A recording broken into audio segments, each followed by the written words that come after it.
The CJ4 mod has been updated to 0.9.0. Let's go and check out the new features.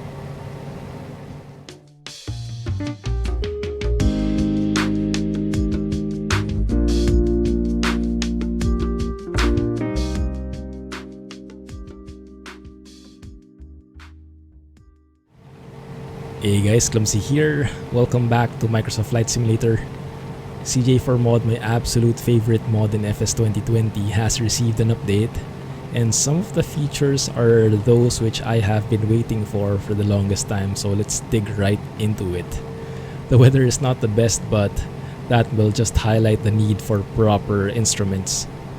So first things first, pretty nice. I wasn't interested in this in the beginning, but you can now actually change the flight director, how it looks. So if you go to the PFD menu here and use the outer or the bigger dial here to navigate, the outer dial to config, push that, and now you'll see in the third option for flight director, you can now change from V-bar to the cross pointer. So for those of you who are fans of airliners, this might look very familiar. This is actually a lot more accurate from the test flights that I've done so far, so let's go and stick with that. And the settings that you do here will actually be saved as well, so that's going to be pretty handy for your future flights. That will be retained even if you quit and restart the sim. Another nice new feature is the implementation of the TOGA switch.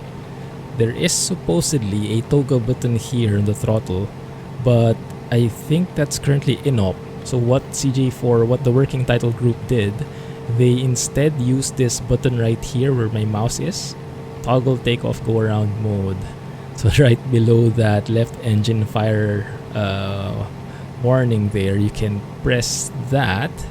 You can see the annunciations become takeoff for both lateral and vertical guidance. The flight director pitches up to 10 degrees and your heading gets locked to the runway heading, whichever heading you are currently at. So if I try to change the heading here, it's actually locking in place, going back to 004. So that will help a lot when you are finally ready for takeoff and you have been cleared as such. Let's go to the takeoff detent.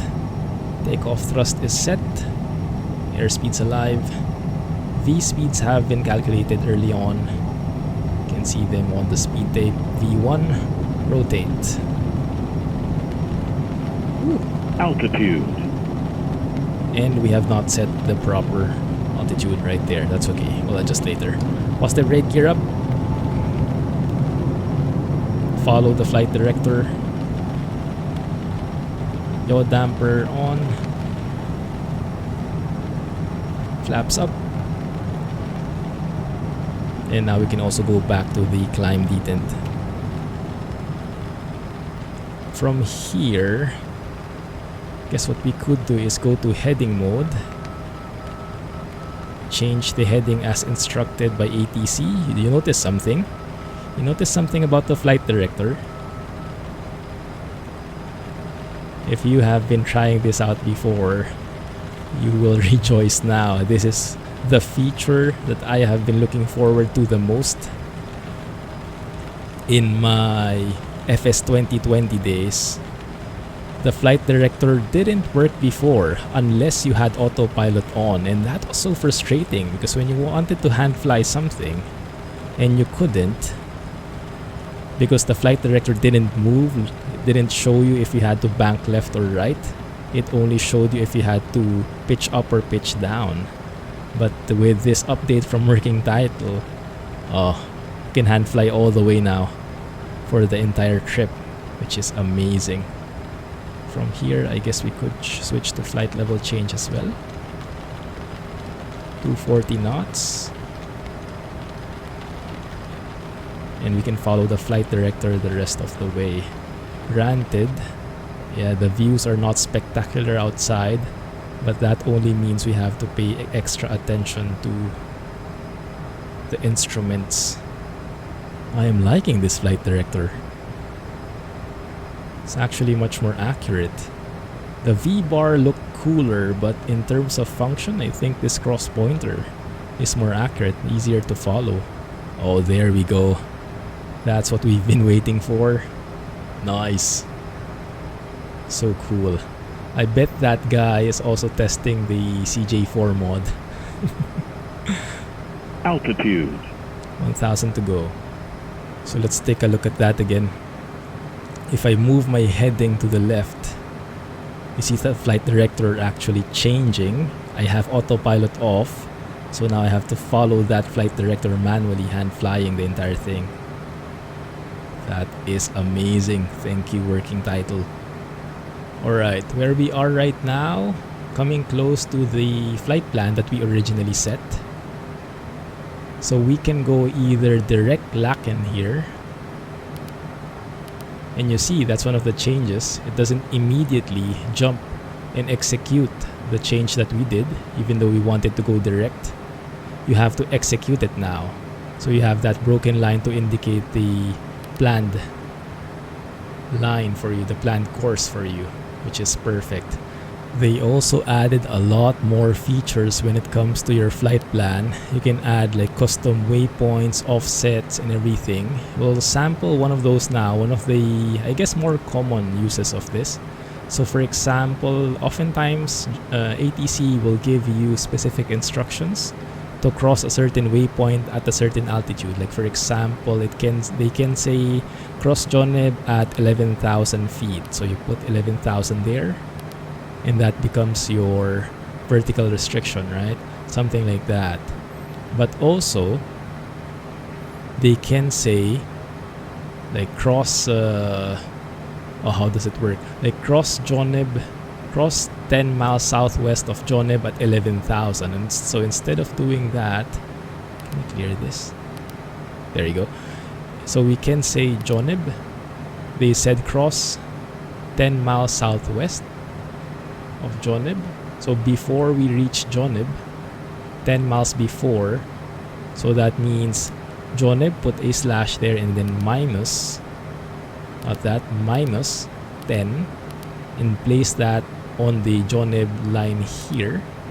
That creates a whole new waypoint 10 miles before you reach Joneb.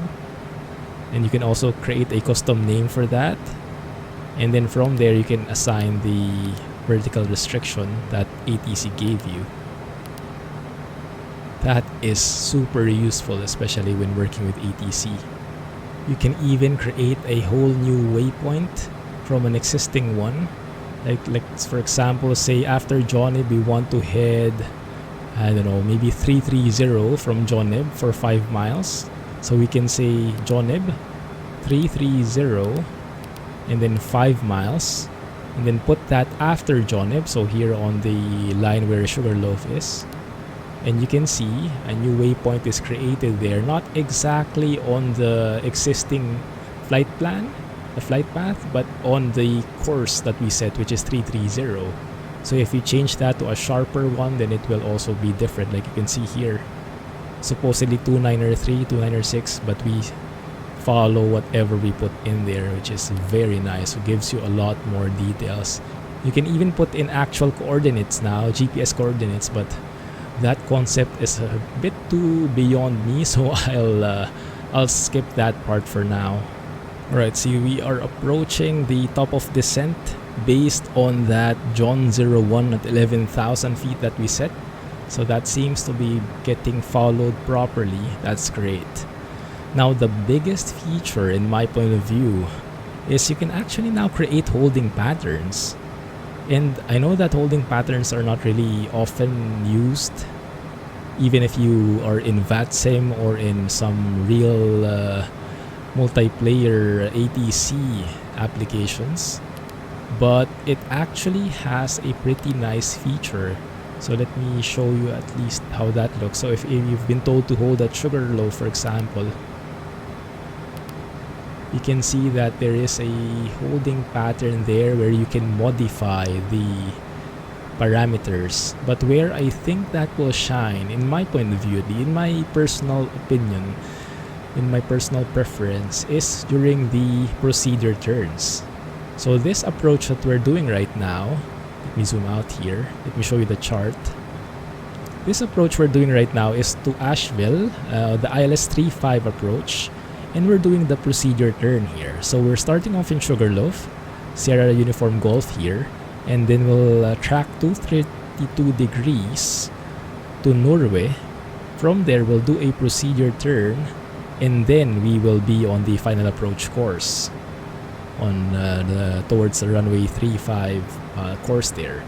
But the problem is in the sim, if you look at the, let me try and zoom in there and do that side by side.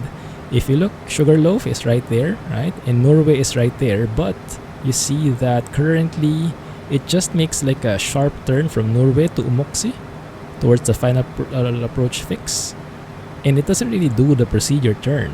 So that's not yet built in automatically, but now with the capability of creating custom holding patterns, we can program that in. So we can, even though holding patterns or procedure turns are not built in yet, we can actually do something like go to index, hold, and if you remember that chart said that we are going to do a hold at Norway, at procedure turn. So we click Norway here, put that on the square boxes in here by clicking that left select key, line select key, and now we get these different options. Now we can follow what the chart says. So it says here that the inbound course is 347 degrees, and this is a right turn holding pattern. So we can program that, and then it says also that the hold will be for 1 minute. The legs will be 1 minute long. So we can say 347, do right turns there. It also even calculates automatically what kind of entry you'll be doing. And that's for me the most important point, because I always have a hard time remembering what kind of entry I should be doing in a holding pattern. So 347 degrees right turn, and leg time is 1 minute. So that actually looks perfect. And then you can see how that would look there in the flight plan. Before you execute it, you can cancel it like any other modification you've done, and then execute, and now you have a procedure turn. Isn't that fancy? We'll go and check out how well it does though. Okay, we're getting pretty close, around 2 miles away from Norway, and we should start our procedure turn. Instead of just immediately turning right to Umoksi here, we should turn left and do the parallel entry. So we'll see if the plane is now able to do that manually. We'll also try and timing it, if it will follow the 1 minute hold. Okay, there it is, the start of the leg. That's a good sign. We're actually turning left instead of right,